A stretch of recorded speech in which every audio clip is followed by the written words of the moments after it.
Saat suamiku berangkat haji, aku tidak menangis karena rindu, aku menangis karena luka yang tak pernah sembuh. Tapi tak ada yang menyangka, di saat ia sujud di tanah suci, aku justru membuka surat rahasia tentang apartemen untuk selingkuhannya. Dan di saat dia pulang membawa doa, aku sudah menjual pengkhianatannya. Ini bukan cerita balas dendam, ini kisah bagaimana seorang istri bangkit dari puing-puing harga diri yang diinjak suaminya sendiri. Pagi itu, langit Jakarta tampak sedikit mendung, seolah ikut menyimpan rahasia yang belum terungkap. Di teras rumah berlantai 2 itu, Rizky berdiri dengan pakaian ihramnya, putih bersih, melambangkan kesucian niat dan langkah yang katanya ingin berubah menjadi lebih baik. Matanya tampak teduh, suaranya lembut saat mengucap salam kepada keluarga yang datang melepas kepergiannya. Di hadapannya, Aisyah berdiri tegak, mengenakan gamis abu-abu dan kerudung senada. Tangannya menggenggam erat botol air minum yang sejak tadi tak disentuh. Bibirnya tersenyum tipis, namun hatinya tidak bisa berdamai dengan kenyataan yang ia simpan sendiri. "Doakan abang, ya, Sa," ucap Rizky sambil menyentuh lembut lengan istrinya. "Semoga ibadah ini diterima dan abang pulang jadi pribadi yang lebih baik. Semuanya demi kita." Aisyah mengangguk pelan. "Iya, bang. Semoga lancar sampai pulang nanti." Ia menunduk, menahan air mata yang nyaris tumpah.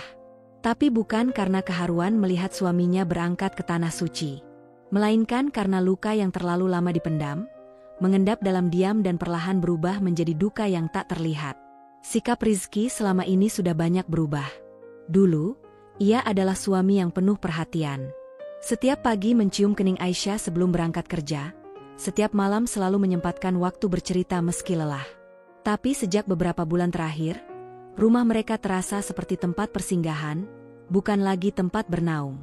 Rizky mulai sering pulang larut tanpa alasan jelas. Telepon genggamnya tak pernah lepas dari tangan, dengan password yang terus berubah. Aisyah memang mencoba berpikir positif, mencoba percaya bahwa suaminya hanya lelah dan butuh waktu sendiri. Tapi hati seorang istri tak bisa dibohongi.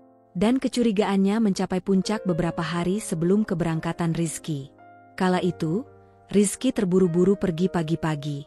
Dalam kekalutan, ia menjatuhkan sebuah amplop coklat dari map kerja yang biasa ia bawa.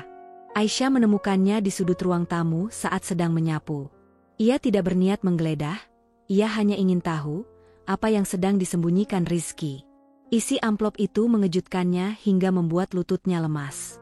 Surat jual beli sebuah apartemen mewah di daerah Jakarta Selatan. Atas nama seorang perempuan yang tak pernah ia kenal, Wulan Larasati. Di dalamnya juga terdapat fotokopi KTP sang wanita dan bukti transfer bank sebesar 100 juta rupiah, dari rekening Rizky ke rekening Wulan, tertanggal 2 minggu lalu. Aisyah menutup mulutnya dengan tangan. Tangannya gemetar saat merapikan kembali dokumen itu, lalu menyelipkannya ke dalam lemari pribadinya. Sejak saat itu, hatinya terus berperang, antara ingin marah, ingin bertanya, atau ingin menunggu Rizky pergi dulu agar pikirannya lebih jernih. Kini, di hari keberangkatan sang suami ke tanah suci, Aisyah hanya bisa menatap punggung Rizky yang menjauh. Di luar sana, suara klakson travel menyahut, memanggil para jemaah untuk segera naik. Rizky mencium tangan ibunya, memeluk adik-adiknya, lalu menghampiri Aisyah terakhir. Ia memeluknya singkat, tak seperti dulu. Hanya sejenak, tanpa bisikan sayang. Seolah pelukan itu hanya formalitas yang sudah tak ada maknanya lagi. "Titip rumah, ya, Sa. Kalau ada apa-apa, kabari abang lewat WhatsApp. Jangan sungkan." Aisyah hanya mengangguk, matanya menatap lurus.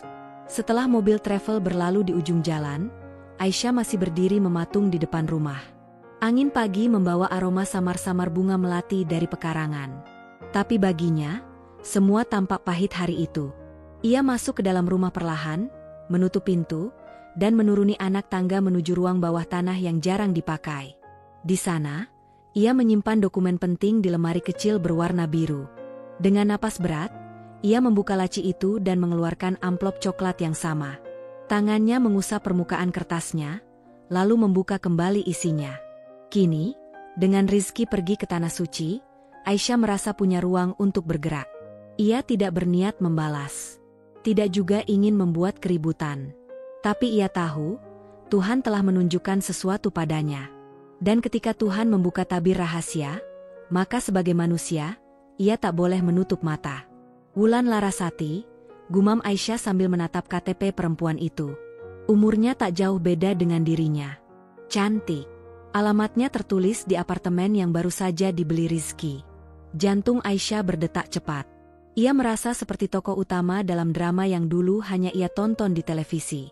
Tapi ini bukan drama. Ini kenyataan. Hatinya ingin marah, tapi pikirannya tetap tenang. Karena di balik semua luka dan pengkhianatan, Aisyah tetaplah perempuan cerdas yang tak mau gegabah. Ia tahu, Rizky sedang di tempat paling suci di bumi. Tapi justru karena itulah, kebohongannya terasa semakin menyakitkan. Sembari kau berdoa meminta ampun, aku akan menyingkirkan semua yang kau sembunyikan, bisik Aisyah pada dirinya sendiri. Ia menyusun rencana dalam diam. Besok pagi, ia akan pergi ke apartemen yang tercantum di surat itu. Ia ingin melihat dengan matanya sendiri. Apakah benar ada seseorang di sana? Apakah benar Rizky telah menyiapkan rumah kedua untuk perempuan lain, sementara dirinya diabaikan? Jika ya, maka apartemen itu bukan lagi hak milik. Karena uang yang digunakan adalah hasil jerih payah bersama. Uang rumah tangga. Uang dari dompet keluarga mereka. Dan jika Rizky berani mengkhianati kepercayaan itu, maka Aisyah tak akan tinggal diam. Ia mengambil napas panjang. Tak ada air mata kali ini, yang ada hanya ketegasan. Bukan karena ia tak sakit, tapi karena ia sudah terlalu sering memendam semuanya sendirian. Dan mungkin, inilah saatnya ia berdiri untuk dirinya sendiri. Satu hal yang pasti, kepulangan Rizky nanti tidak akan sama lagi. Ia tidak akan menemukan senyum manis di depan pintu rumah. Tidak akan ada pelukan rindu. Tidak akan ada kehangatan istri yang menyiapkan teh manis di pagi hari. Yang akan ia temukan hanyalah keheningan. Dan kebenaran yang sudah telanjur dibuka. 3 hari telah berlalu sejak Rizky berangkat menunaikan ibadah haji.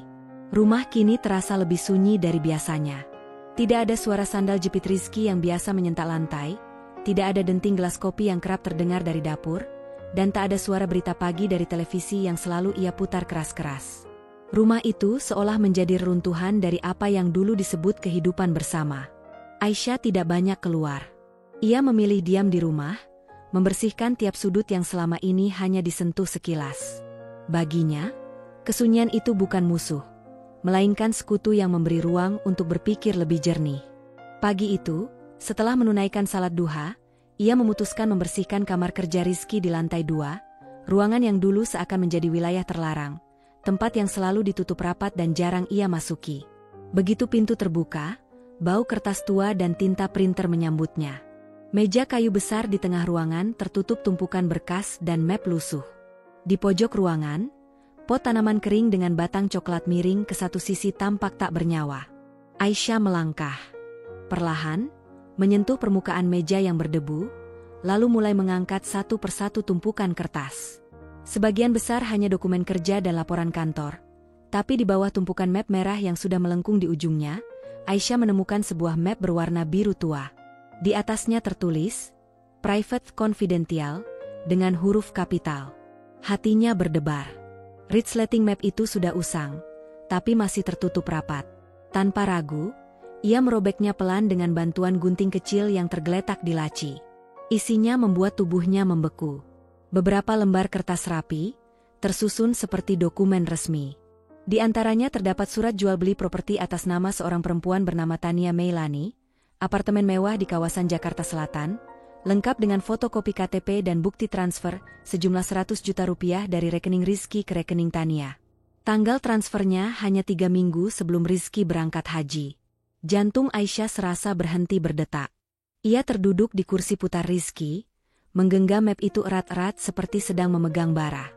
Rasanya seperti deja vu, beberapa hari sebelumnya ia sudah menemukan dokumen mencurigakan atas nama perempuan lain, Wulan Larasati.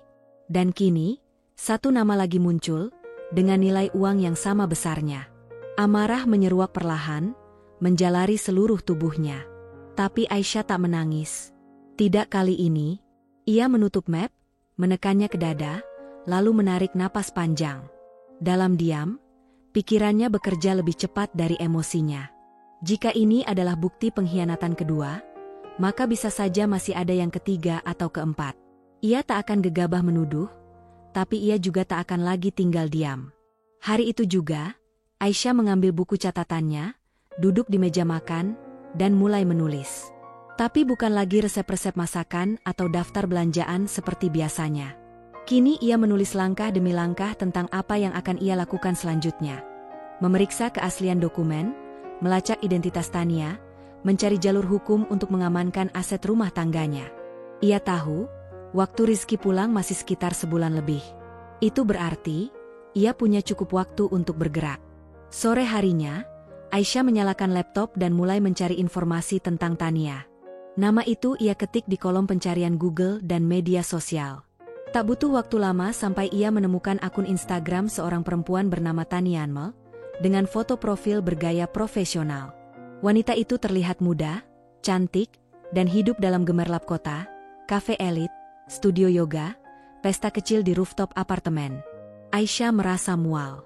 Ia menutup laptopnya sejenak, menarik napas dalam, lalu membukanya kembali. Bukan untuk menyiksa diri, melainkan untuk mengenali lawan.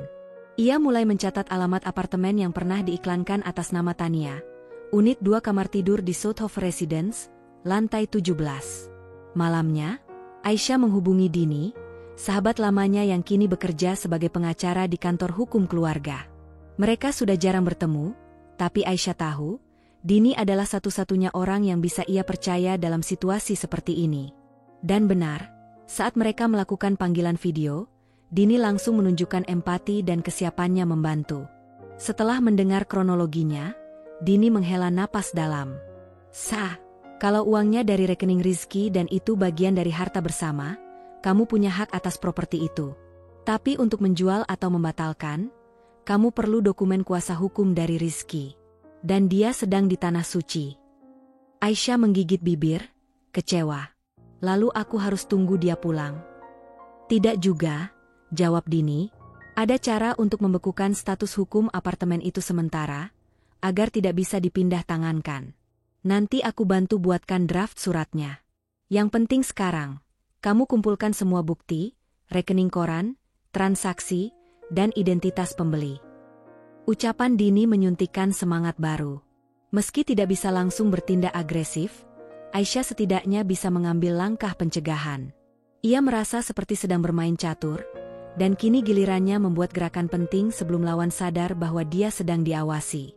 Malam itu, Aisyah duduk di tepi ranjang, memandangi map biru di pangkuannya.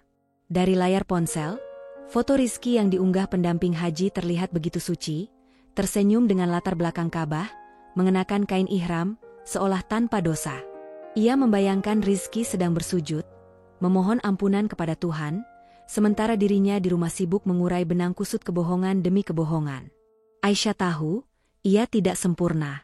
Tapi ia juga tahu, menjadi istri bukan berarti harus selalu diam saat diinjak.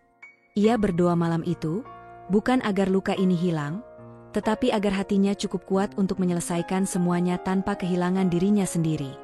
Hujan turun rintik-rintik, mengetuk kaca jendela pelan. Aisyah memandang keluar, membiarkan suara hujan menjadi pengiring pikirannya yang mengalir deras. Di dalam dirinya, badai perlahan mulai berubah arah. Ia tak lagi menjadi korban, tetapi kini bersiap menjadi pengendali. Besok, ia akan mulai bergerak. Ke bank, ke kantor notaris, mengumpulkan bukti, dan bila perlu, menjual kembali apartemen itu. Karena jika Rizky bisa sembunyi-sembunyi membeli rumah untuk orang lain, maka ia pun bisa diam-diam menjualnya kembali. Dan saat Rizky pulang dari Tanah Suci, ia akan menemui rumah yang tak lagi sama, dan istri yang telah berubah. Langit mendung menggantung sejak pagi. Hujan belum turun, tapi awan kelabu terasa cukup berat untuk menenggelamkan seluruh Jakarta dalam kemurungan. Aisyah duduk di sudut sebuah kafe di kawasan Cipete, mengenakan blus putih sederhana dan celana panjang hitam. Syal tipis menutup sebagian lehernya, dan wajahnya sedikit pucat akibat kurang tidur. Di depannya, 2 cangkir kopi tersaji, satu untuknya, satu lagi untuk orang yang sedang ia tunggu. Ia menatap layar ponselnya, membuka folder khusus yang ia buat semalam. Folder itu berisi salinan digital semua dokumen, surat jual beli apartemen, bukti transfer, fotokopi KTP Tania, hingga tangkapan layar dari akun Instagram perempuan itu. Pintu kafe terbuka. Seorang perempuan paruh baya masuk dengan langkah pasti. Rambutnya disanggul rapi, blazer abu-abu membungkus tubuh langsingnya, dan tas jinjing kulit berwarna coklat muda menggantung di lengannya. Wajahnya teduh namun tajam. Ia adalah Sari, sahabat Aisyah sejak masa kuliah dan kini menjadi pengacara handal di sebuah firma hukum ternama. "Sorry lama, jalanan macet setengah mati," katanya sambil duduk, menghela napas. "Enggak apa-apa, Sar. Makasih banget udah nyempetin," ujar Aisyah lembut. Setelah saling bertukar kabar singkat, Aisyah langsung membuka topik utama. Ia menyerahkan berkas yang sudah ia cetak ke Sari, membiarkannya membaca tanpa gangguan. Beberapa menit hening. Hanya terdengar denting sendok yang sesekali mengaduk kopi. Sari mengerutkan kening saat membaca dokumen jual beli. Lihat ini," ujarnya sambil menunjuk ke bagian bawah surat. Tertulis jelas bahwa proses jual beli belum tuntas. Sertifikat apartemen masih dalam proses balik nama, dan masih atas nama Rizky. Aisyah menajamkan pendengaran. "Jadi, apartemen itu belum resmi jadi milik Tania?" "Belum," tegas Sari.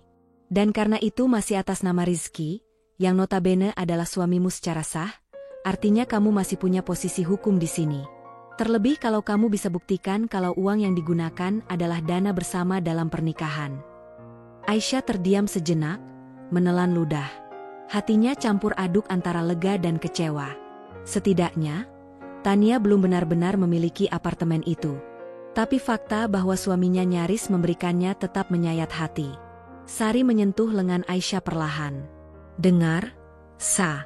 Aku tahu ini berat. Tapi kamu harus tahu, posisi kamu masih kuat. Bahkan jika kamu mau, kamu bisa ajukan permohonan ke pengadilan untuk membekukan proses balik nama itu." Aisyah mengangguk. Matanya tidak berkaca-kaca, tapi sorotnya penuh luka. "Aku cuma pengen tahu kebenarannya. Dan kalau bisa, aku yang habiskan permainan ini." Setelah pertemuan itu, Aisyah kembali ke rumah dengan langkah yang lebih mantap. Hujan akhirnya turun rintik-rintik saat ia membuka gerbang. Angin sore membawa aroma tanah basah. Dan untuk pertama kalinya dalam beberapa hari, ia merasa bisa bernapas sedikit lebih lega. Tapi hatinya belum tenang. Malamnya, Aisyah duduk di ruang tengah. Laptop terbuka di pangkuannya, dan lampu meja menyala redup. Dengan telunjuk yang stabil, ia kembali membuka akun Instagram Tania Anmal. Foto-foto Tania penuh dengan kehidupan mewah.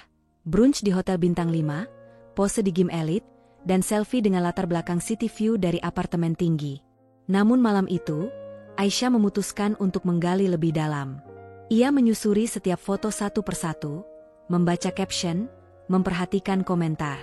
Sampai akhirnya, di foto ke-27, yang diunggah sekitar 4 minggu lalu, Aisyah membeku.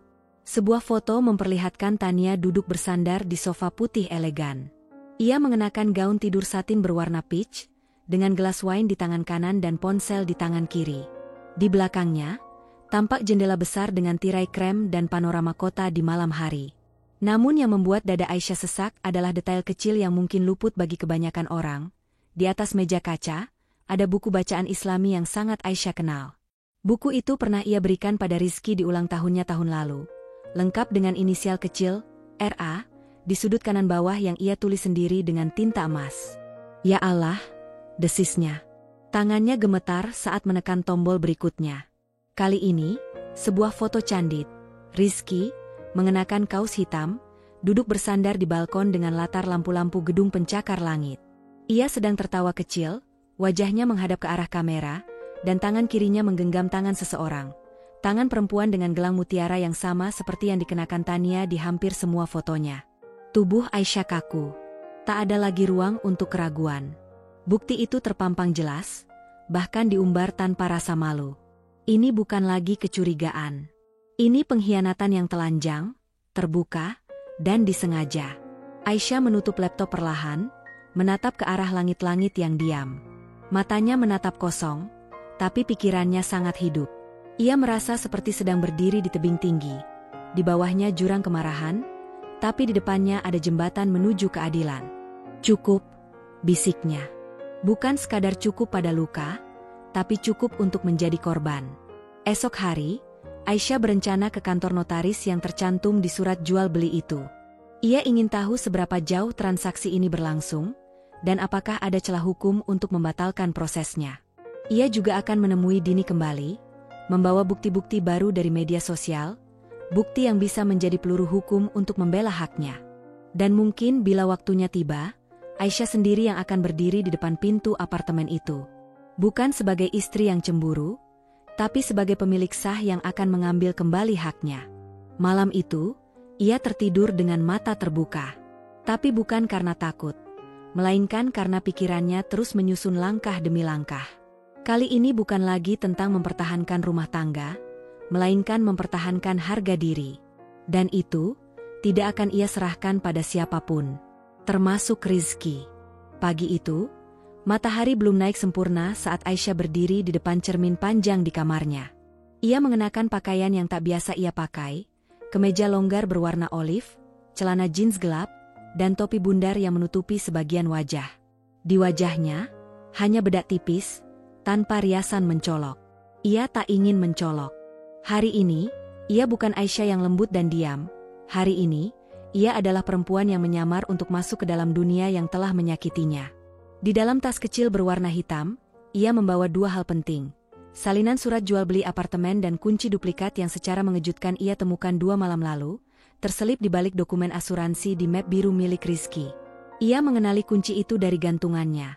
Logam pipih berukir inisial, SG17, Soothof lantai 17.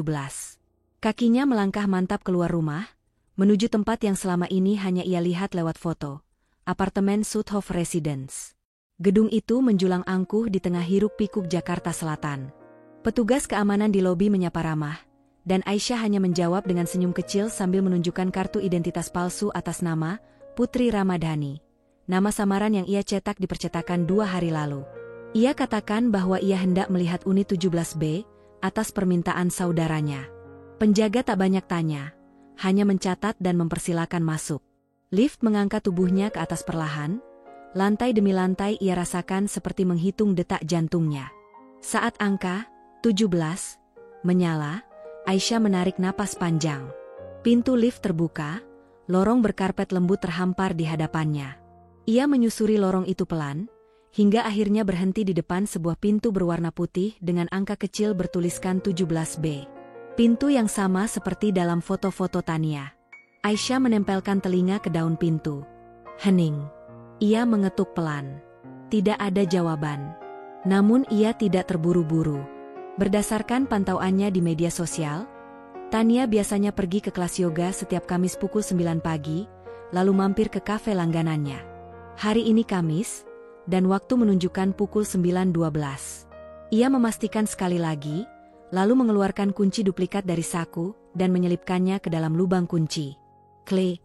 Pintu terbuka pelan. Aroma parfum mahal langsung menyergap, bercampur dengan wangi lilin aromaterapi dan udara pendingin ruangan. Aisyah melangkah masuk, perlahan menutup pintu kembali di belakangnya. Apartemen itu mewah. Jauh lebih mewah dari rumah mereka sendiri. Ruang tamunya luas, dipenuhi perabotan modern dengan nuansa putih dan emas. Di atas meja kaca, berserakan majalah fashion dan gelas anggur yang masih menyisakan bekas lipstik. Tirai tipis berkibar karena hembusan AC, dan dari jendela besar, terlihat pemandangan Jakarta yang terhampar di kejauhan. Hatinya mencelos. Inilah tempat yang selama ini menjadi rumah kedua suaminya. Inilah tempat pengkhianatan itu tumbuh, berakar dan berbuah. Tapi Aisyah tidak datang untuk menangis. Ia membuka tasnya, mengeluarkan surat jual beli asli, dan mulai memotret beberapa sudut ruangan sebagai dokumentasi. Lalu ia berjalan ke kamar utama, tempat yang kemungkinan paling sering digunakan Rizky dan Tania. Di sana, ia membuka lemari. Pakaian Tania tergantung rapi. Gaun-gaun mahal, sepatu branded, tas-tas kecil yang nilainya mungkin cukup untuk biaya sekolah Dea hingga kuliah. Tapi yang membuat Aisyah tercekat adalah menemukan baju laki-laki tergantung di pojok lemari. Kemeja kerja, kaos polos, bahkan parfum yang juga dipakai Rizky di rumah mereka. Tak kuat menahan emosi, Aisyah duduk di sisi ranjang, menatap sekeliling ruangan yang terasa begitu asing dan menyakitkan. Namun ia kembali berdiri. Ia bukan datang untuk terluka. Ia datang untuk mengakhiri semuanya. Dengan teliti, Aisyah mengambil beberapa barang penting. Salinan dokumen pembelian, rekening listrik dan air, serta satu buku catatan kecil yang tergeletak di laci meja rias. Buku itu berisi catatan belanja, tanggal-tanggal janji temu dengan R, dan jadwal pembayaran cicilan apartemen. Setelah memastikan tidak ada yang tertinggal, Aisyah berjalan ke ruang tengah, menarik napas, lalu menatap sekeliling ruangan itu sekali lagi. "Permainanmu selesai, Tania," ucapnya pelan. "Dan kamu juga, Rizky."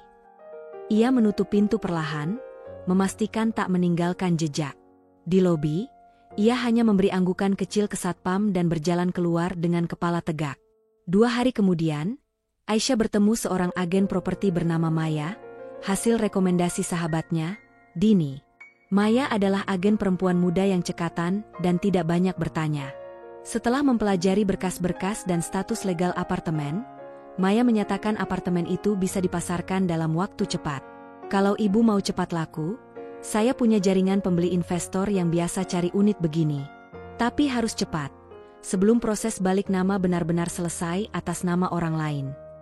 Aisyah menyerahkan dokumen-dokumen lengkap, termasuk surat kuasa yang sudah ia siapkan bersama Dini. Ia tahu ini langkah besar, dan sekali ia melakukannya, tak ada jalan untuk kembali. Tapi baginya, ini bukan soal aset. Ini soal martabat. Malam harinya, Aisyah duduk di kamar sambil memandangi foto Zea, anak sematawayangnya, yang sedang tidur pulas di kamar sebelah.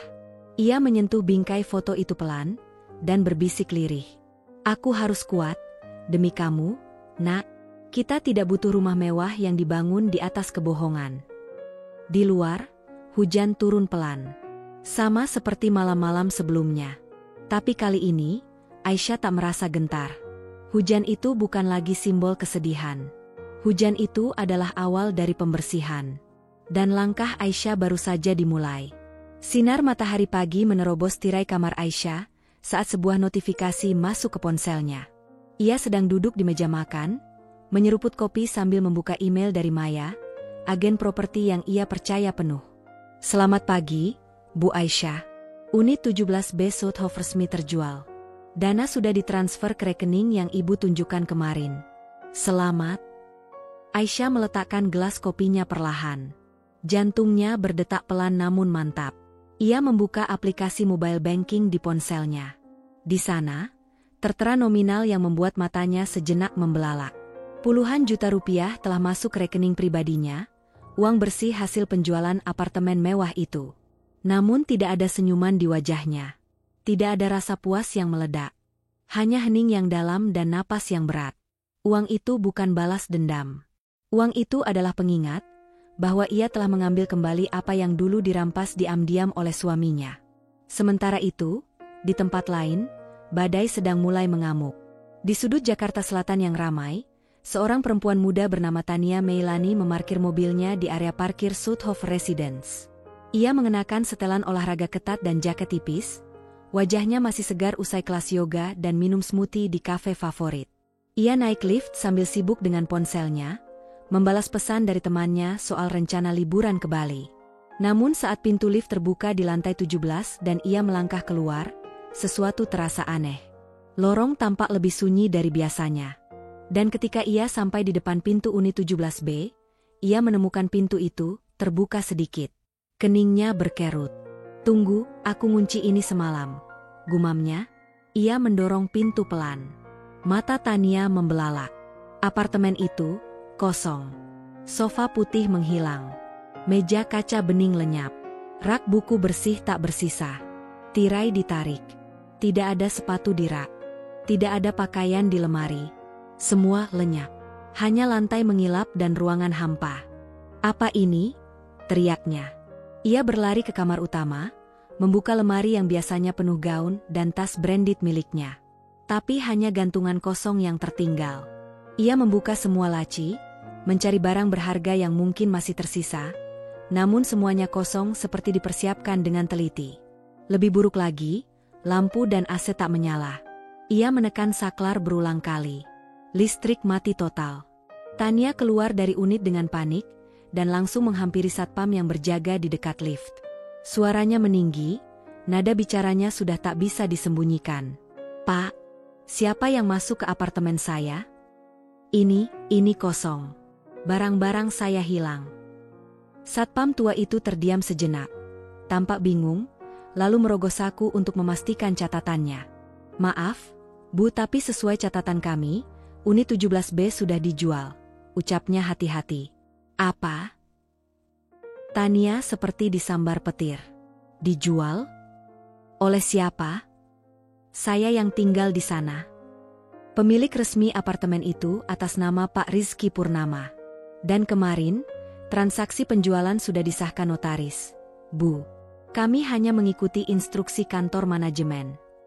Tania tidak percaya. Napasnya memburu. Ia langsung mengeluarkan ponsel dari tas dan menghubungi satu-satunya orang yang bisa menjelaskan ini semua.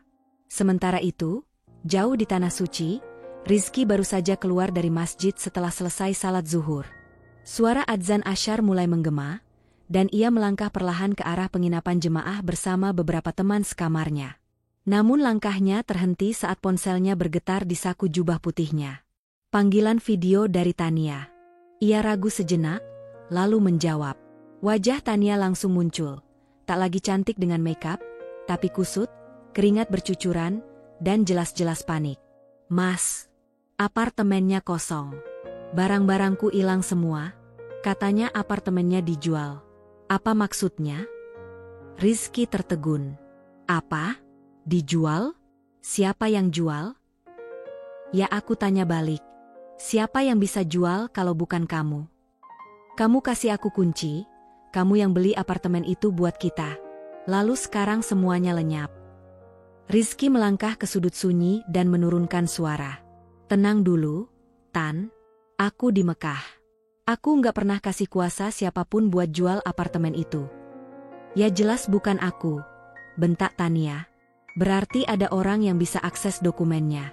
Kamu nyimpen suratnya di mana?" Rizky diam. Perlahan, benaknya memutar kejadian sebelum ia berangkat haji, map biru di laci kerjanya. Ia ingat betul meletakkan surat-surat itu di sana. Dan entah kenapa, saat hari keberangkatan, ia merasa seperti ada yang menyentuh barang-barangnya. Tapi saat itu ia tak terlalu curiga. Lalu wajah seseorang muncul jelas di pikirannya, Aisyah. "Aisyah," gumamnya, nyaris tak bersuara.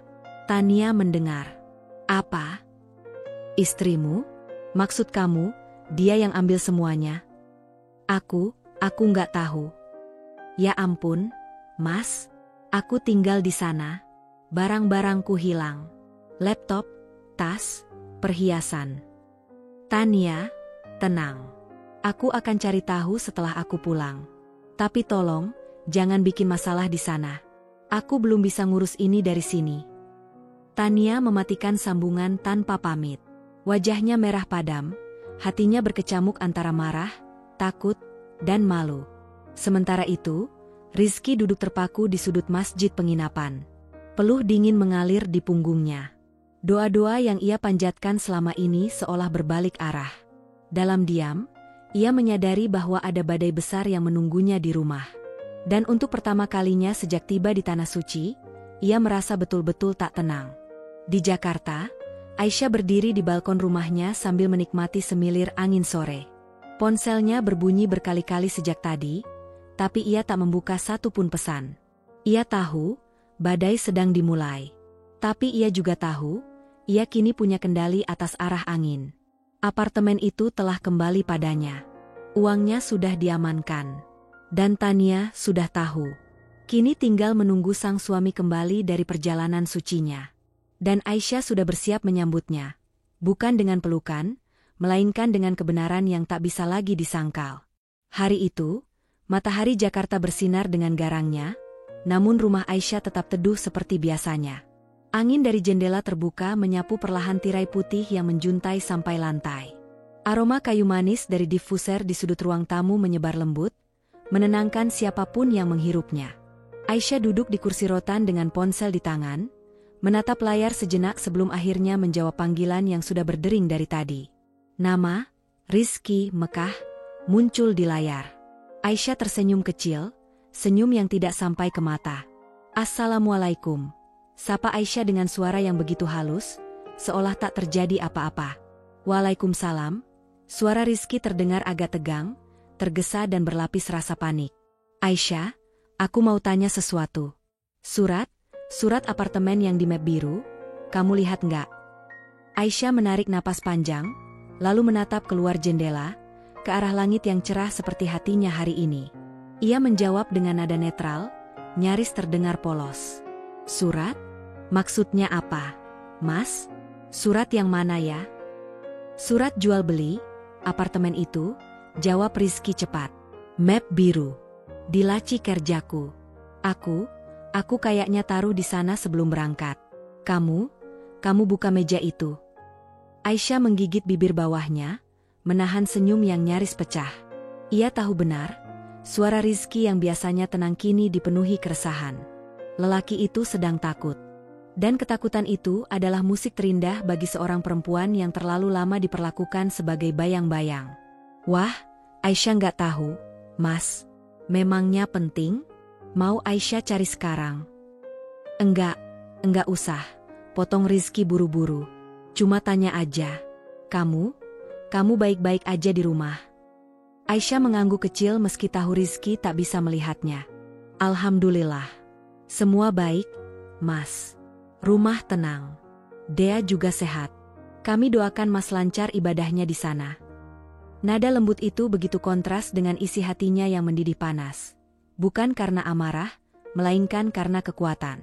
Ia tidak lagi menjadi perempuan yang menunggu suami pulang untuk mendapat setetes kasih. Ia kini perempuan yang mengendalikan semuanya, bahkan dari balik telepon. Rizky tak langsung menjawab. Suaranya sempat hilang beberapa detik, lalu terdengar kembali dengan nada lebih pelan. "Kalau ada yang aneh, tolong bilang aku ya, Sa." Aisyah menutup mata sejenak. Dalam diam, ia memutar kembali memori-memori luka yang pernah ia telan. Ucapan sinis Rizky tentang penampilannya yang terlalu sederhana, komentar dingin saat ia menangis karena lelah mengurus rumah, tatapan hambar setiap kali Aisyah berusaha merayu agar mereka bisa kembali dekat. Dan di balik semua itu, ternyata Rizky sibuk membangun kehidupan rahasia dengan wanita lain di apartemen mewah yang dibelinya diam-diam. Aisyah membuka mata. Suaranya tetap sama, lembut, damai, bahkan terkesan penuh cinta. "Iya, Mas. Aisyah pasti kasih tahu kalau ada yang aneh." Padahal justru saat Rizky sujud di depan Ka'bah, Aisyah sedang berdiri di balkon apartemen itu, memandangi kota dari jendela yang dulu jadi latar foto-foto mesra suaminya dengan gundik simpanannya. Ia tidak berdoa memohon cinta yang sama, ia berdoa agar hatinya diberi kekuatan untuk tidak jatuh pada kemurahan hati yang sia-sia. Mereka berbicara sejenak tentang hal-hal ringan. Tentang Zea yang sudah mulai belajar doa-doa pendek, tentang tetangga yang menitipkan makanan, dan tentang ibu Rizky yang sempat menanyakan kabar lewat pesan. Rizky menjawab seadanya, pikirannya tak lepas dari satu hal. Apartemen yang tiba-tiba kosong, dijual tanpa izin, dan kabar panik dari Tania yang terus membombardirnya dengan pesan. Setelah 15 menit, sambungan diputus. Aisyah meletakkan ponselnya di atas meja dan menatapnya lama. Ia tidak merasa bersalah. Sama sekali tidak. Bahkan sebaliknya, ia merasa puas. Malamnya, Aisyah duduk di ruang kerja Rizky. Ia sudah mengganti posisi beberapa dokumen dan mengamankan semua berkas penting ke dalam laci besi berkunci. Map biru kini disimpan dalam lemari pribadinya, bersamaan dengan bukti transfer dan dokumen peralihan hak jual apartemen. Semua tertata rapi, disusun seperti file kasus oleh pengacara profesional. Ia membuka laptop dan menyalakan lampu meja. Di sana, di folder tersembunyi, tersimpan semua tangkapan layar percakapan antara Rizky dan Tania, yang berhasil ia pulihkan dari ponsel lama Rizky yang pernah ia temukan di laci belakang mobil. Ponsel itu dulu sempat dikira rusak, tapi Aisyah memperbaikinya diam-diam. Isi percakapan itu seperti pisau, tapi bukan lagi untuk menyakiti hatinya, melainkan untuk menajamkan niatnya. Foto-foto, janji-janji manis, bahkan obrolan tentang kapan, menyingkirkan Aisyah dengan halus, agar tidak mencurigakan. Semua ada di sana, dan semuanya kini di tangannya. Saat Rizky kembali nanti, Aisyah sudah menyiapkan panggung. Tidak dengan amarah, tidak dengan tangis, tetapi dengan ketenangan yang akan membuat lawannya gelisah. Karena perempuan yang sudah terlalu lama disakiti tidak akan berteriak saat membalas. Ia akan tersenyum. Aisyah menutup laptopnya, lalu berdiri dan menghadap cermin di ruang kerja itu. Ia memandangi pantulan dirinya sendiri. Mata yang dulu redup kini menatap penuh percaya diri. Bibir yang dulu bungkam kini siap bicara. Dan hati yang dulu rapuh kini membaja. Ia mengambil ponselnya, mengetik pesan singkat pada Maya. Terima kasih atas bantuannya, Mbak. Semuanya berjalan lancar. Tolong kabari lagi kalau ada properti kosong lainnya. Saya mulai tertarik di bidang ini. Ya. Dunia tidak berhenti hanya karena seseorang memilih berpaling. Hidup tidak runtuh karena cinta berkhianat. Dan luka tidak harus membusuk menjadi dendam, ia bisa berubah menjadi kekuatan. Dan Aisyah, ia sudah tak lagi sama seperti sebelum Rizky berangkat haji. Ketika suaminya sedang berdoa di depan Ka'bah, berharap dosanya terhapus, Aisyah sedang menegakkan kebenaran yang selama ini dipendam. Ia tak ingin balas dendam dengan merusak. Ia ingin balas dendam dengan membuktikan bahwa ia bisa berdiri, bahkan lebih tinggi dari sebelumnya. Karena balas dendam paling elegan adalah saat musuhmu sadar bahwa kehilanganmu adalah akhir dari keberuntungannya. Bandara Soekarno-Hatta sore itu ramai, hiruk-pikuk penjemput dan pengantar bercampur aroma kopi kios franchise yang menembus masker para pengunjung. Di antara kerumunan, Aisyah berdiri tenang mengenakan gamis krem dan jilbab biru langit. Dalam genggamannya, seikat bunga melati, sederhana, tapi wangi menenangkan. Senyumnya mengembang lembut, seolah perempuan yang merindukan suaminya tanpa beban sedikit pun di hati. Pesawat Garuda dari Jeddah mendarat tepat pukul 16.45. Tak lama, rombongan jemaah Kloter 12 mulai melewati pintu kedatangan haji. Mereka berseragam batik hijau, sebagian masih menyanyikan talbiyah perlahan. Wajah-wajah lelah itu berbinar, kecuali satu. Rizky berjalan paling belakang. Wajahnya tirus, lingkar hitam menghiasi mata. Pundaknya turun, seakan kain ihram yang ia kenakan sebulan di tanah suci berubah menjadi karung batu.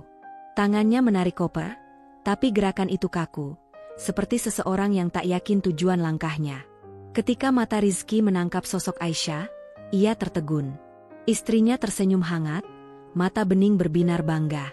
Tanpa ragu Aisyah maju, menangkup kedua tangan suaminya. Selamat datang, Mas. Alhamdulillah pulang dengan selamat, bisiknya seraya menyelipkan bunga melati di saku seragam haji. Rizky menelan ludah. Ia hendak mengatakan sesuatu, tapi suara dering telepon memotong ucapan. Getaran ponsel di sakunya terasa seperti gempa kecil. Tania Meilani, 12 Charles Miset terpampang di layar. Rizky memencilkan ponsel buru-buru, memasang mode senyap, lalu memaksa tersenyum balas. Maaf ya, Sa, sinyal di sana sering hilang. Aku, capek banget, ujarnya pelan. Aisyah mengangguk sabar. Nanti kita cerita di rumah. Mas, ayo, mobil sudah menunggu. Perjalanan pulang di dalam mobil terasa aneh. Biasanya Rizky bercerita panjang tentang pengalaman rohaninya, tapi kali ini ia hanya menatap jendela, sesekali memijat pelipis. Aisyah di sampingnya bicara perlahan, menanyakan kabar kesehatan, menu makanan di pesawat, atau apakah Rizky sempat membeli oleh-oleh. Setiap pertanyaan dijawab singkat. Kadang Rizky hendak membalas lebih, tetapi getaran ponsel yang tak henti-henti memotong fokusnya. Tania menelpon lagi, dan lagi. Kadang pesan WhatsApp muncul kilat di layar. Tania, jawab, Mas, aku di kantor polisi. Mereka tanya surat jual. Kenapa atas nama istrimu? Rizky mematikan notifikasi, menyisihkan ponsel ke saku dalam jaket. Ia tak berani mematikan listriknya. Aisyah melihat semua gerak-geriknya lewat pantulan kaca depan. Senyumnya tetap, tapi matanya menelaah. Setibanya di rumah, Aisyah segera mengantar Rizky ke kamar mandi, menyiapkan air hangat untuk mandi sunnah usai safar. Ia mengeluarkan pakaian bersih, menggantungkan kain sarung di pintu. Rizky memasuki kamar mandi dengan langkah berat. Begitu suara pancuran air terdengar, Aisyah menyalakan ponsel Rizky yang diletakkan di meja rias. Kode sandi masih sama, tanggal ulang tahun Zea. Aisyah membuka percakapan terbaru. Pesan-pesan Tania membanjiri, foto apartemen kosong, kwitansi kehilangan barang, ancaman melapor ke polisi, hingga kalimat putus asa yang memohon pertanggungjawaban. Tania, kamu bohong. Kamu janji apartemen itu buat kita. Tania, kalau kamu gak hubungi aku malam ini, aku datangi istrimu. Tania, aku gak mau tahu. Balikin semua uang dan barangku. Aisyah mengamati, lalu menonaktifkan centang biru, memastikan pesan terbaca tanpa diketahui. Ia menaruh ponsel kembali. Hatinya dingin, pikirannya tajam seperti belati. Malam turun. Rumah wangi masakan kesukaan Rizky, sup buntut dan sambal terasi. Aisyah menata meja makan dengan penuh perhatian. Piring porselen, sendok garpu perak, gelas kristal. Jea berlari kecil memeluk ayahnya, yang balas mencium kening putri semata wayang itu meski senyumnya belum pulih. Saat makan, Aisyah terus bercerita ringan. Tentang dia juara lomba mewarnai di sekolah, tentang tanaman anggrek di teras yang berbunga lagi, tentang tetangga yang baru melahirkan. Rizky mencoba fokus, tapi matanya sesekali melirik ponsel di meja. Layar mati, namun ia tahu ada badai menunggu begitu ia menyalakannya. Mas mau teh hangat? Tanya Aisyah lembut. Rizky mengangguk. Iya, makasih. Ia menyesap pelan, tapi tenggorokannya kering. Dalam hatinya ia ingin bertanya, kau jual apartemen itu? Atau, kenapa kau ambil surat-suratku? Tapi setiap kali kata-kata itu hampir lolos, tatapan mata Aisyah membuatnya urung. Mata istrinya jernih, penuh ketulusan, atau begitulah yang terlihat. Setelah makan, Aisyah mengantar Jea tidur. Rizky menunggu di ruang tamu, memandangi koper yang belum dibongkar. Hatinya gelisah. Ia tak punya keberanian menelepon Tania di rumah. Ia takut Aisyah mendengar. Namun menunggu lebih lama hanya memperbesar kemarahan Tania, dan mungkin skandal ini akan meledak ke publik jika Tania benar-benar melapor. Sementara itu, dari balik pintu kamar Zea, Aisyah mengintip. Ia melihat Rizky membuka koper, mengeluarkan kurma, air zam-zam, tasbih dari Mekah. Rizky menatap tasbih itu lama, seolah mencari jawaban spiritual, tetapi dering ponsel mengguncang. Getaran itu bergulir di meja kayu, memecah hening. Rizky menutup koper buru-buru, meraih ponsel, lalu berjalan ke teras belakang, tempat yang jarang dipakai. Aisyah mengikuti pelan, berhenti di ambang pintu. Ia tak perlu mendengar kata demi kata, sorot mata Rizky sudah menceritakan semua. Tan, tolong tenang dulu, suara Rizky bergetar, tertahan. Biarkan aku jelasin. Aku juga nggak tahu kenapa dijual, bukan aku. Aisyah bersandar di dinding. Hatinya tenang, napasnya teratur. Dalam genggaman, ia memegang buku kecil, diari Tania yang ia ambil dari apartemen. Halaman-halamannya berisi tanggal pertemuan rahasia, catatan pengeluaran barang mewah, dan rencana liburan bersama Rizky. Semua bukti, lengkap. Ia menutup buku itu, lalu melangkah menjauh. Malam ini bukan saatnya konfrontasi. Malam ini Aisyah hanya pengamat, pencatat, sutradara yang menanti adegan klimaks. Menjelang tengah malam, Rizky masuk kamar dengan wajah pucat. Aisyah pura-pura tertidur, punggung menghadap suaminya. Rizky duduk di sisi ranjang, memegang kepala, lalu menatap punggung istrinya yang tenang. Aisyah, bisiknya pelan, tapi Aisyah tak bergerak. Rizky menghela napas, bangkit, lalu menuju kamar mandi. Air kran mengalir, menenggelamkan isak pelan yang akhirnya pecah. Ia baru sadar, di tanah suci dosa mungkin diampuni Tuhan, tapi dosa kepada manusia tak akan hilang sampai manusia itu sendiri memaafkan. Di sisi lain pintu, Aisyah membuka mata. Dalam gelap, senyumnya terukir tipis. Ia belum memutuskan akan memaafkan atau tidak. Yang ia tahu, setiap penghinaan yang pernah ia telan kini berbalik menjadi kendali di tangannya. Malam itu, bulan separuh purnama menggantung di langit. Cahayanya menembus kaca jendela, jatuh tepat di wajah Aisyah, perempuan yang pernah rapuh, kini menjadi hakim sunyi atas nasib rumah tangganya. Dan besok, ketika matahari terbit, panggung utama akan terbuka. Semua topeng akan jatuh, semua kata akan terucap. Tapi malam ini, Aisyah hanya perlu satu hal.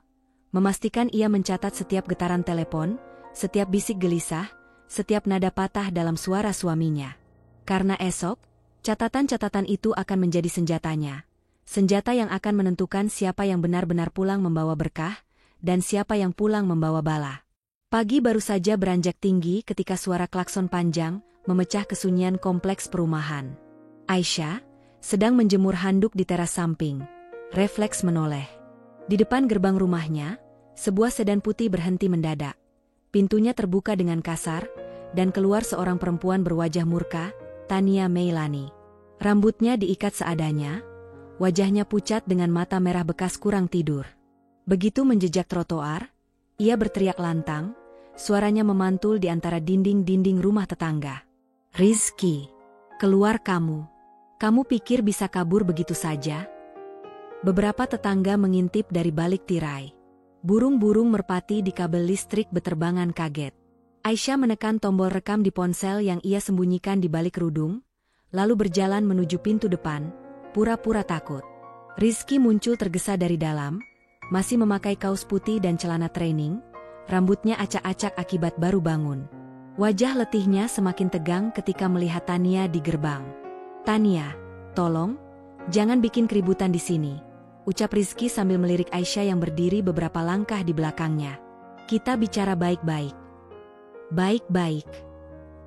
Tania menghentak pagar besi. "Kamu jual apartemen itu di belakangku. Barang-barangku lenyap. Aku kehilangan ratusan juta. Dan kamu minta bicara baik-baik." Aisyah memasang wajah syok, tangannya menutup mulut. "Mas, apa maksudnya? Apartemen apa?" Rizky menahan napas, mencoba menenangkan Tania. "Dengar, Tan. Aku juga jadi korban.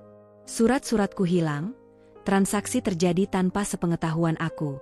Mungkin." "Omong kosong." Tania memotong. "Kamu pemilik sah. Tanpa tanda tanganmu, mana mungkin apartemen itu berpindah tangan? Jangan lempar salah ke orang lain." Rizky menggertakkan gigi. "Kamu juga tanda tangan. Ingat, kamu minta kuasa jual kalau ada tawaran lebih tinggi. Sekarang apartemen laku kamu malah salahkan aku." Tania mendengus. "Itu kuasa terbatas. Dasar, harus atas sepengetahuan kita berdua. Kamu sengaja jebak aku, ya? Supaya istrimu nggak tahu hubungan kita." Aisyah menahan gemetar palsu, hatinya tersenyum. Ia maju sedikit, suaranya bergetar. "Maaf, Mbak Tania, saya benar-benar tidak paham. Rizky, sebenarnya apa yang terjadi? Kok ada apartemen?" Rizky frustrasi. "Aisyah, aku jelasin nanti. Sekarang aku selesaikan ini dulu." Tania membanting tas kecil ke kap mobil. "Jelaskan sekarang.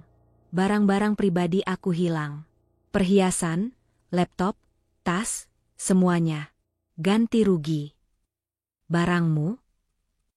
Rizky mendengak, amarahnya tersulut. "Kamu lupa berapa banyak uang yang udah aku keluarin buatmu? Apartemen itu cicilannya dari rekening aku. Aku bayar DP, pajak, bahkan isi furnitur. Sekarang kamu main korban?" Tania maju, mata berkaca-kaca. "Karena kamu janji hidup bareng aku. Kamu bilang akan ceraikan istrimu setelah pulang haji. Kamu..." Aisyah menahan napas, pura-pura terkejut. "Mas, cerai?" Rizky menatap istrinya, mata Aisyah lebar, basah. Dadanya sesak, tapi ia belum sempat bicara. Tania sudah menyalak lagi, telunjuknya menusuk dada Rizky. "Dan sekarang? Setelah aku jual mobil, setelah aku pasang nama baikku di sertifikat, kamu hilang. Semua orang bilang apartemen dijual sama Aisyah, istrimu. Kamu yang hianat." Rizky memukul udara frustasi. "Cukup, Tan. Kau terlalu serakah. Minta tas mewah tiap bulan, minta liburan ke Dubai, minta DP apartemen lagi. Aku pusing. Kau pikir uang datang dari langit? Kau ancam akan bocorin hubungan kita ke kantor kalau keinginanmu tak dipenuhi." Tania terisak keras, tapi amarah masih membara. "Aku cuma mau masa depan kita.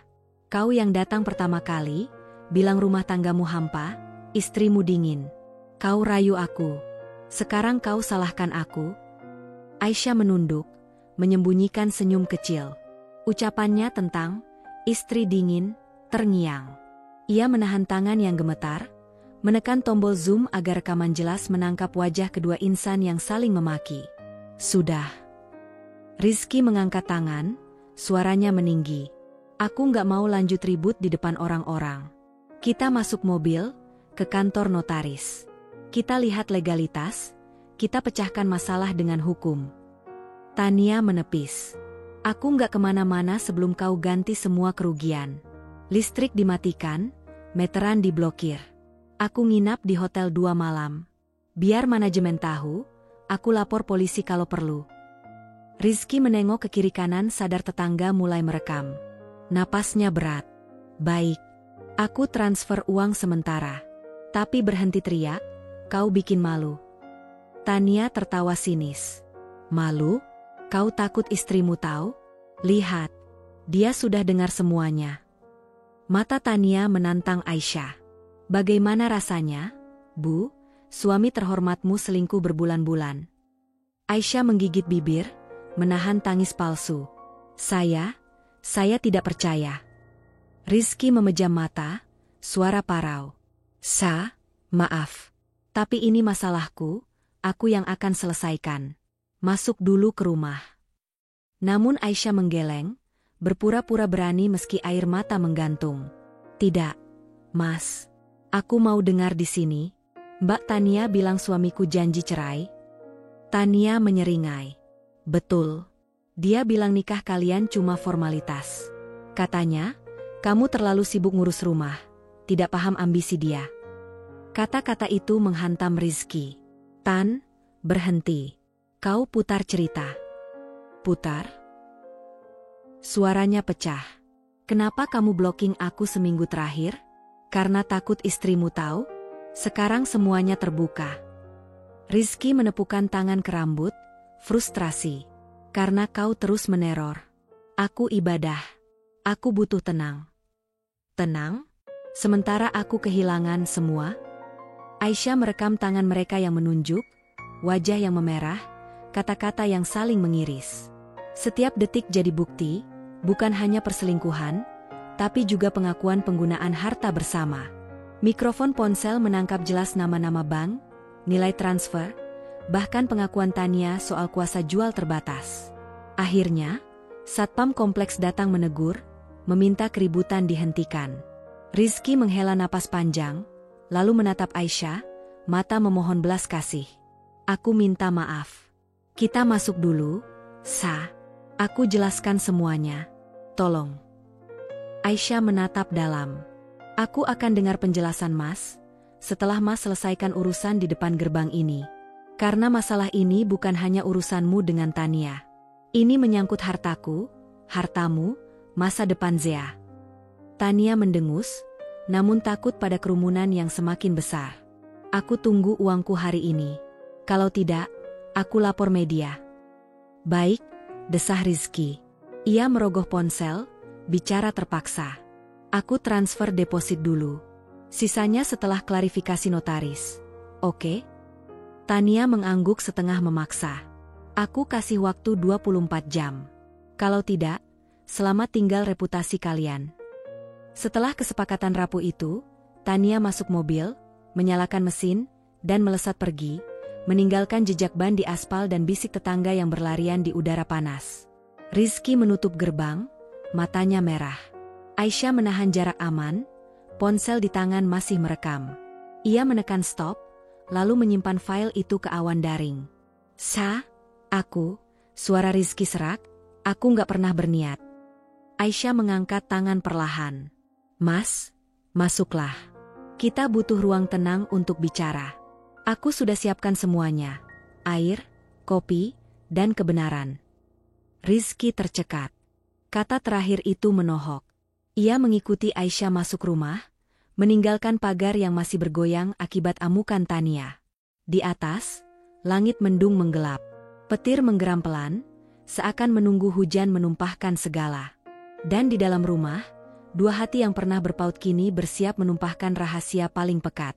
Aisyah tahu, saat pintu tertutup, pertunjukan lain akan dimulai, pertunjukan yang kini ia sutradarai sepenuhnya. Hujan turun deras begitu pintu utama tertutup rapat di belakang mereka. Di luar, air menetes-netes di daun palem, menimbulkan nada-nada gelisah pada atap seng tetangga. Di dalam, ruang tamu disinari lampu pijar hangat, tapi hawa dingin merambat dari dinding, dingin yang lahir dari kata-kata belum terucap. Aisyah duduk di sofa dengan punggung tegak, seolah tubuhnya terbuat dari baja. Di atas meja, setumpuk map plastik bening, ponsel, dan sebuah flash disk tergeletak rapi. Rizky berdiri beberapa langkah di depannya, tangan gemetar memegang tasbih kayu yang baru ia beli di Madinah.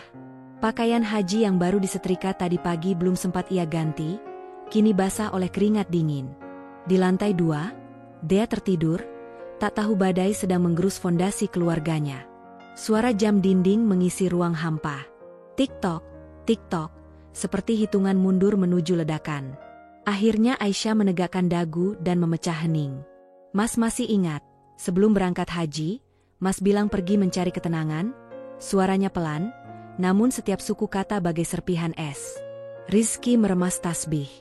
Iya, Aisyah, izinkan aku jelaskan. Semua ini? Tidak usah, potong Aisyah. Ia menarik salah satu map, mengeluarkan beberapa lembar kertas, lalu meletakkannya di meja. Kuasa jual, bukti transfer, catatan janji kepada Tania, bahkan surat notaris yang ditandatangani Mas. Semuanya jelas. Tidak ada yang perlu dijelaskan. Rizky melangkah maju, berharap meraih dokumen, tapi Aisyah menahan dengan telapak tangan terangkat. Belum saatnya Mas menyentuh apapun. Dengarkan dulu. Ia menarik napas panjang, menatap suami yang dulu begitu dikaguminya.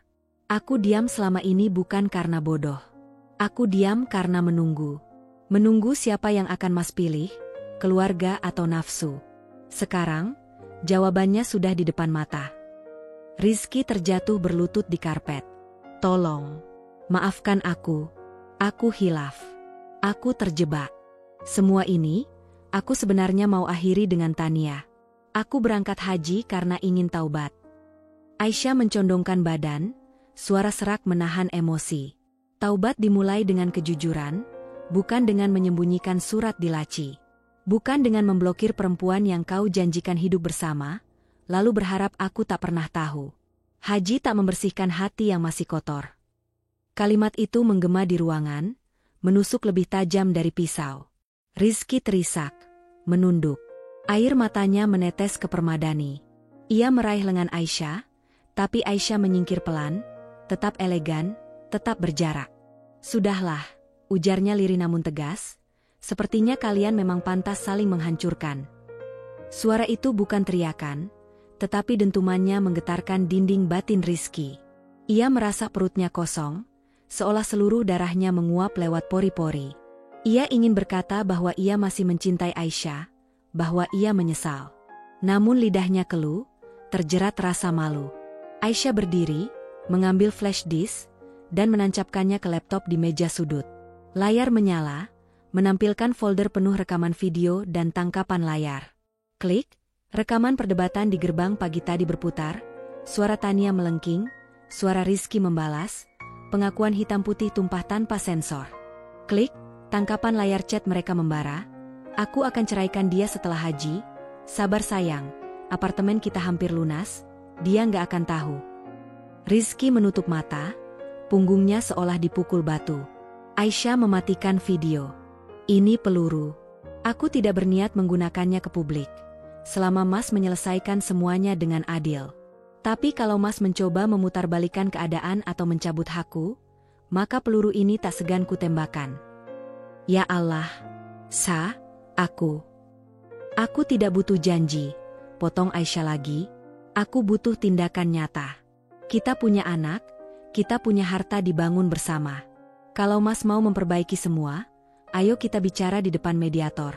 Jika tidak, perceraiannya akan kubuat sebersih mungkin, dengan bukti yang cukup agar hakim memihakku. Hening panjang. Hanya suara hujan menampar kaca jendela, bagai penabuh genderang perang. Rizky mengusap wajah. Aku rela tanda tangan apa saja. Tapi, beri aku kesempatan menebus salahku padamu. Pada Dea. Aisyah memandang lelaki itu, tersisa 1/1000 belas kasihan di sudut pupilnya. Kesempatan datang ketika hati masih percaya. Hatiku sudah terlalu jauh melangkah tanpa Mas. Ia mengusap setitik air mata yang lolos. Aku mencintaimu, dulu. Sekarang, aku mencintai diriku yang baru, perempuan yang tak lagi bisa diabaikan. Rizky terisak lebih keras, tapi Aisyah justru berlutut di hadapannya. Ia meraih tasbih di tangan Rizky, menggenggam kedua tangan suaminya erat-erat, lalu berbisik pelan, nyaris seperti doa. Mas, bertaubatlah dengan sungguh-sungguh. Bukan untukku, tapi untuk diri sendiri. Aku ingin Mas masuk surga, tapi kita tidak harus berdampingan untuk itu. Luka ini mungkin tak hilang, tapi bukan alasan bagiku membalas setimpal. Aku hanya ambil hakku, dan berhenti memberi hak bagi yang tak pernah menjaga. Dia melepaskan genggaman, bangun, lalu meraih map terakhir. Berkas draft gugatan cerai yang sudah ditandatangani oleh dirinya dan saksi, tinggal menunggu tanda tangan Rizky di bawah baris kosong. Rizky menatap kertas itu seperti menatap vonis mati. Begini akhirnya, suaranya parau. Ini awal, Aisyah membalas. Awal bagiku menjadi pribadi yang lebih kuat, dan bagimu menjadi lelaki yang lebih jujur. Suka atau tidak, kita perlu menutup buku lama agar bisa menulis cerita baru. Rizky meraih pena di saku kemeja. Tangannya gemetar saat menorehkan tanda tangan. Tinta biru menyerap kertas, menulis takdir yang belakangan ini terus ia hindari. Setelah selesai, pena jatuh dari jari-jarinya yang lemah. Aisyah menutup map perlahan. Di tangga, tiba-tiba terdengar suara kecil. Dea berdiri, piyama pink bergambar kelinci, mata masih mengantuk. Bunda, ayah kenapa nangis? Aisyah tersenyum lembut dan mengelus kepala anaknya. Ayah cuma capek. Sayang, ayo kembali tidur, sebentar lagi hujan reda. Dea mengangguk pelan, menatap ayahnya sekilas, mata polos mencoba memahami air mata dewasa. Rizky memaksakan senyum, tapi bibirnya bergetar. Aisyah menggandeng putrinya ke atas, meninggalkan Rizky sendirian di ruang tamu yang kini hanya diterangi satu lampu redup. Di anak tangga terakhir, Aisyah menoleh sekali lagi. Rizky masih berlutut, memegang tasbih, seolah mencari pegangan di tengah reruntuhan. Ketika mata mereka bertemu, Aisyah teringat hari pernikahan mereka, Rizky yang gagah, janji setia yang manis. Sekarang janji itu patah, tapi Aisyah sadar, sebagian dirinya masih berterima kasih atas patah tersebut, karena di reruntuhan ia menemukan dirinya sendiri. Ia mengangguk pelan, bukan untuk menguatkan Rizky, tapi untuk menguatkan keputusan yang tak mungkin ditarik kembali. Lampu koridor padam ketika ia masuk kamar Zea, membacakan doa tidur, lalu mencium kening putrinya. Di luar, hujan mereda, angin malam membawa udara segar dan aroma tanah basah. Aisyah berdiri di jendela kamar, memandangi bulan pucat yang tersisa di balik awan. Di telapak tangannya, masih terasa dingin kertas perceraian, tapi juga hangat kebebasan yang baru ia genggam. Ia menutup mata, menghembuskan napas panjang, lalu membisikkan doa, bukan lagi untuk mempertahankan sesuatu yang rapuh, melainkan untuk membangun kehidupan baru yang jujur. Di bawah, Rizky perlahan bangkit. Ia menatap meja tempat semua bukti terhampar, cerminan dosa-dosanya. Tangannya terulur, tapi alih-alih meraih map, ia mengambil tasbih. Butir-butir kayu berjalan di antara jemarinya, satu persatu, penuh kesadaran. Ia tahu, jalan menuju pengampunan manusia lebih sulit daripada jalan menuju Ka'bah. Namun ia juga tahu, pertobatan yang dimulai dengan kejujuran adalah satu-satunya cara untuk kembali bernapas. Untuk pertama kalinya, ia tak lagi memohon agar Aisyah kembali.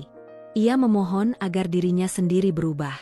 Dan itu, mungkin, adalah permohonan yang paling tulus sejak ia mengucap sabda nikah bertahun-tahun lalu. Di tengah malam yang hening, dua jiwa di rumah itu memilih arah berbeda. Satu menuju matahari terbit pembaruan, satu lagi menuju senja penebusan. Gerhana memang memadamkan cahaya sejenak. Tapi saat bayang-bayang berlalu, langit justru lebih terang daripada sebelumnya. Dan begitulah, kisah mereka tak berakhir di sini. Ia membuka lembar baru.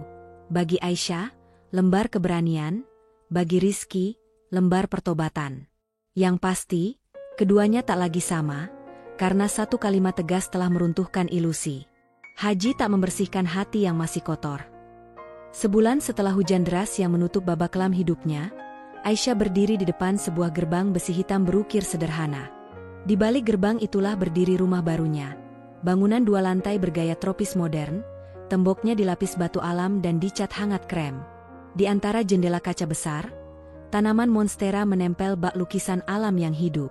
Bukan megah, namun cukup, nyaman, dan, yang terpenting, atas nama Aisyah Nuraini sendiri. Ia menurunkan kunci dari lubang, merasakan dingin logam di ujung jemarinya. Ini pertama kalinya dalam 8 tahun ia memegang sertifikat tanah, tanpa nama orang lain di kolom pemilik. Kali pertama ia mengambil keputusan finansial besar, tanpa perlu menunggu restu siapapun.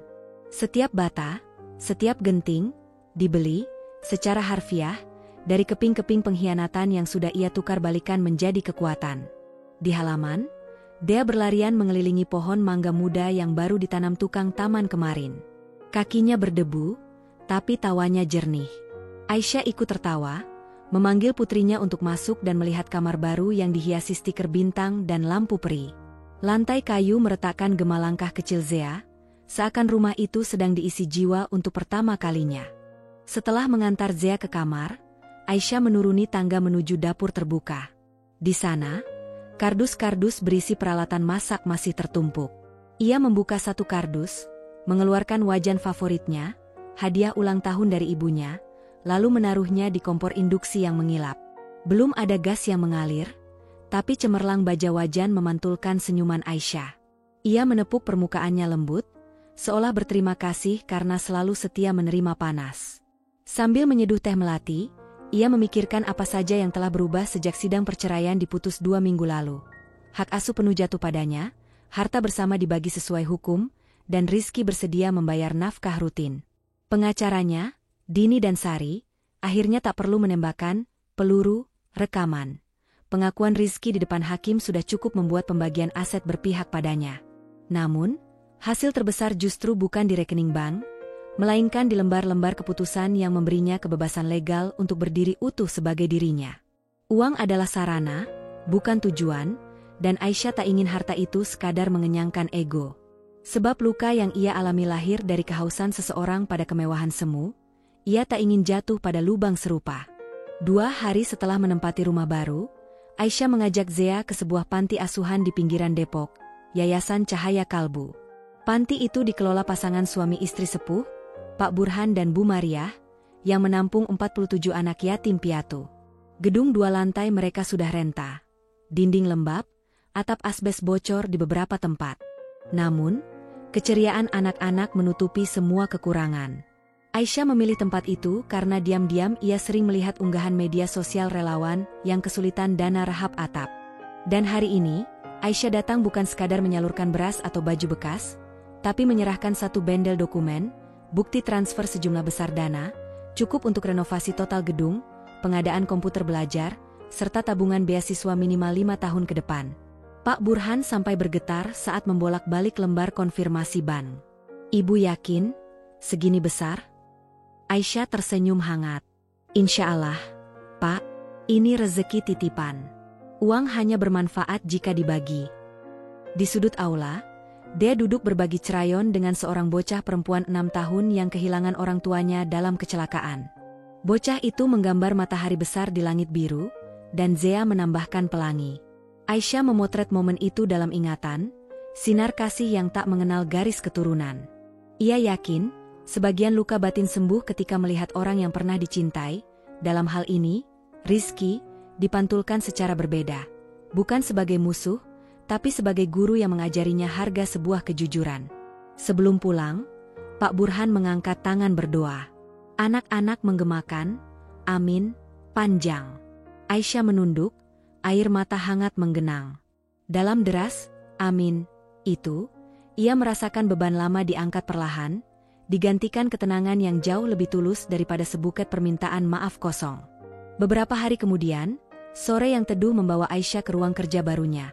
Sebuah sudut di lantai 2 rumah, berdampingan dengan rak buku dan lampu meja kuningan. Ia meletakkan secangkir kopi hitam dan membuka jurnal kulit coklat. Jurnal itu dulu ia isi dengan resep dan mimpi sederhana. Menabung umrah, membeli sepeda baru untuk Jea, memperbaiki atap kamar mandi. Kini halamannya lapang, menunggu diceritakan ulang oleh Aisyah yang berbeda. Ia menuliskan tanggal 21 Agustus 2025. Lalu menarik napas dalam. Ujung pena menyentuh kertas, tarian tinta mengalir. Hari ini genap 40 hari sejak aku memutar balik jalan takdir. Aku hidup di rumah yang kudirikan atas namaku sendiri, bukan kerelaan orang lain. Aku menyalurkan sebagian uang, hasil kejatuhan seseorang, untuk membangun masa depan anak-anak yang masih suci. Aku tidak menyimpan dendam, aku menyimpan pelajaran. Aku sadar sekarang, pengkhianatan tidak perlu dibalas darah. Ia cukup diberi cermin, agar pengkhianat melihat dirinya hancur oleh ulah sendiri. Dan bila ada yang bertanya, apakah kau puas? Jawabanku, aku damai. Karena luka telah berubah menjadi ladang subur, tempat keberanian tumbuh dan kebaikan berbuah. Bukan aku yang membalas. Aku hanya menunjukkan pada mereka, bahwa yang mereka abaikan selama ini, ternyata mampu membuat mereka hancur. Ia berhenti sejenak, menutup mata, membiarkan gema kata-kata itu merasuk. Lalu melanjutkan. Besok, aku akan mulai kelas daring manajemen bisnis, mewujudkan mimpi membuka catering sehat bernama Dapur Ibu Cahaya. Dea jadi kepala pencicip kue, dan setiap paket yang terjual akan menyisihkan Rp1.000 bagi yatim. Hidupku mungkin sederhana, tetapi akan berguna. Dan jika suatu hari Zea membaca jurnal ini, semoga ia tahu, ibunya pernah jatuh dari ketinggian, tapi memilih bangun, bukan meratapi serpihan. Aisyah menutup jurnal, mengikat pita elastik, lalu menepukkan tangan ke meja, seolah mengetuk palu pengesahan hidup barunya. Bayangan senja masuk lewat jendela, membentuk garis keemasan di permukaan kayu. Dalam keheningan itu, ia merasa rumah ini bernafas bersamanya. Setiap detik menjadi penanda kebebasan. Ponselnya bergetar sekali, pesan dari Rizky. Rizky, semoga kamu dan Dea sehat selalu. Aku baru transfer nafkah bulan ini. Terima kasih sudah izinkan aku video call Zea malam nanti. Aisyah menatap layar, tersenyum tipis. Balasan singkat diketik. Aisyah, terima kasih. Dea akan senang. Semoga Mas juga istiqomah. Ia meletakkan ponsel terbalik. Tak ada getir, tak ada penyesalan. Hanya kilasan memori bagai bayang di kaca, ada di masa lalu, namun tak menahan langkah ke depan. Di dapur, aroma sop ayam perlahan menebar. Jea muncul sambil membawa boneka kelinci, hadiah ulang tahun pertamanya dari Rizky, dan bertanya apakah boleh menaburkan bawang goreng sendiri. Aisyah mengangguk, mengambil kursi kecil agar Zea bisa menjangkau panci. Jemari mungil menabur bawang, tawa kecil keluar tiap butiran jatuh di luar mangkuk.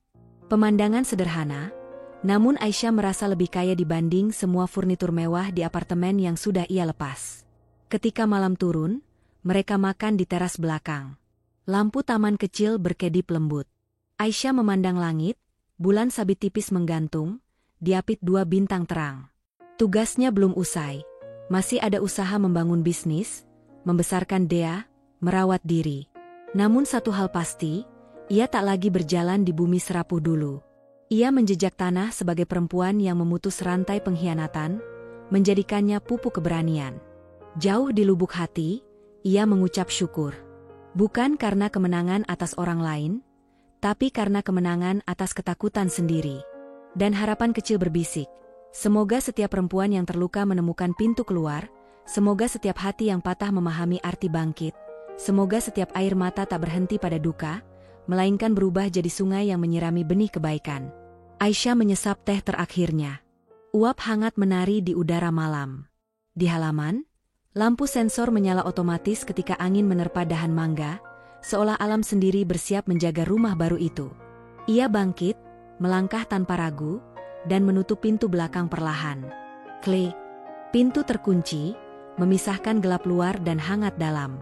Di sisi lain kayu, di dalam hatinya, pintu lain baru saja terbuka lebar kepada kemungkinan tanpa batas. Dan kisah Aisyah berakhir di sana, atau mungkin baru saja dimulai, dengan satu kalimat tertulis rapi di halaman terakhir jurnal. Bukan aku yang membalas. Aku hanya menunjukkan pada mereka, bahwa yang mereka abaikan selama ini, ternyata mampu membuat mereka hancur. 2 tahun berlalu. Pagi di rumah bergaya tropis itu selalu dimulai dengan aroma roti gandum hangat dan tawa Zea yang kini duduk di bangku kelas 3 SD. Di dapur terbuka, logo, Dapur Ibu Cahaya, terpampang pada rak rempah bisnis catering sehat Aisyah yang perlahan berkembang hingga mempekerjakan 7 ibu rumah tangga sekitar.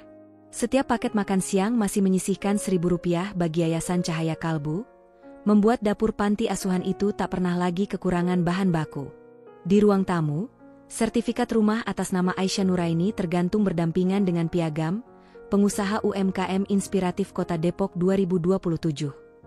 Tidak ada kemewahan mencolok, tetapi setiap sudut memancarkan cerita keberanian, dari pajangan keramik buatan tangan anak panti, hingga papan tulis kecil tempat Zea menempelkan target hafalan surah pendek. Pada suatu sore yang teduh, Aisyah duduk di teras, menulis dalam jurnal baru berwarna hijau lumut. Di halaman pertama ia menorehkan, "Terkadang Tuhan menumbangkan bangunan yang rapuh, agar kita membangun pondasi lebih kuat. Badai memisahkan dahan busuk, lalu matahari datang menyinari tunas baru." Pesan singkat masuk, dari Rizky. Ia kini menetap di kota lain, membuka usaha kecil penyedia perlengkapan umrah. Hubungan mereka berubah menjadi 2 orang tua yang saling menghormati demi Zea. Video call rutin tiap pekan tak pernah terlewat, dan setiap Idul Fitri mereka masih bersalaman, meminta maaf, lalu melanjutkan hidup masing-masing. Tania, kabar terakhir mengatakan ia menata ulang hidup di Bali, membuka studio yoga kecil di Ubud. Beberapa kali ia mengirim email permintaan maaf, tanpa harap balasan panjang. Aisyah menutup lembar itu dengan doa baik, meletakkan masa lalu pada tempatnya, kenangan yang tak perlu dibuka lagi. Senja menurunkan warna jingga ke langit. Dea berlari membawa raport, nilai matematikanya naik drastis. Aisyah memeluk putrinya erat, lalu mengajak makan malam sederhana, sup sayur dan tempe mendoan. Tidak ada hal luar biasa, namun di sanalah letak kebebasan sejati, mampu menikmati ketenangan tanpa bayang-bayang dusta. Sebelum tidur, Aisyah membuka jurnal coklat lamanya. Di halaman terakhir, kalimat yang pernah ia tulis masih terbaca jelas. "Bukan aku yang membalas. Aku hanya menunjukkan pada mereka bahwa yang mereka abaikan selama ini ternyata mampu membuat mereka hancur." Ia tersenyum, bukan lagi senyum getir, melainkan syukur mendalam. Karena kini ia tahu, hancur bukan tujuan, melainkan konsekuensi alamiah dari langkah yang salah. Sementara bangkit adalah pilihan sadar, diambil oleh mereka yang menolak tenggelam. Lampu kamar padam. Dalam gelap yang menenangkan, Aisyah menutup hari dengan doa perlindungan dan rasa terima kasih. Di luar jendela, bintang-bintang bertabur seperti kilau harapan, memantulkan pesan sunyi. Setelah badai, selalu ada langit yang lebih cerah, dan di bawah langit itu, seorang perempuan bernama Aisyah berjalan mantap, sepenuhnya di atas kaki sendiri.